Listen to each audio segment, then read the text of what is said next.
All right, we're not in the garden at all, actually. We didn't want to stand ankle deep in mud. That's the bottom line. We have a lot of wood chips out there, but with this kind of rain, yeah, it'd be kind of soggy, to say the least. And it's, of course, still soggy out there, still raining. But we can bring all the good stuff inside. That's where it's eventually going to end up. We have the tomato harvest in front of us here. Quite the variety. Well, people have been waiting for their tomatoes to ripen, and we're going to be picking tomatoes for a good long time if we have warm enough weather. Okay. So if you could arrange that for us, we'd really appreciate that. Not this week. Sorry. But we have one very special tomato here. I just wanted to show an award winner. This is an award-winning tomato from the Milwaukee County Fair. This is the most unusual tomato. And see, it's got a cute little face on it. It does look kind of neat. Oh, wait, it's upside down there. Be like There's a this heart. little face. Right. Yeah. So anyway, it won first prize there. For most unusual tomato? Yeah, and a lot of times tomatoes will do that. I don't know why. They just do these odd things. Okay. But we have a couple of other varieties here. This is one called Mortgage Lifter. It gets to be very large. It's an heirloom tomato. Why is it called that? You know, I guess because it was so productive that it would pay your mortgage? I guess. I don't know. Pay off the mortgage Something with tomatoes. like that. All right. And then this one is called Mountain Gold. Beautiful colors. And they're low acid. Yellow tomatoes generally are. And this one doesn't ever even go yellow. It just goes from green to orange.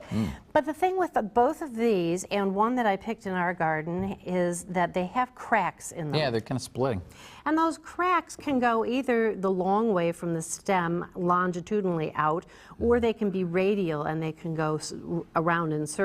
It's almost like it's getting too big too fast and it's, you know, splitting. And that really is what's happening. Oh, really? It's when they get lots of moisture and then not very much, and then lots of moisture.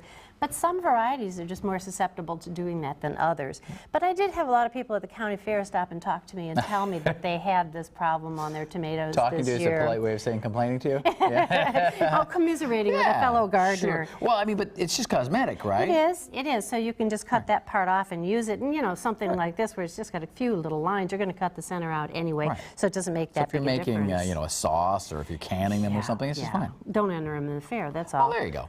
Unless it's the unusual one over And here. then we have some nice little cherry tomatoes. This cherry tomato, the yellow one we grow in our garden here, it's called Lemon Drop.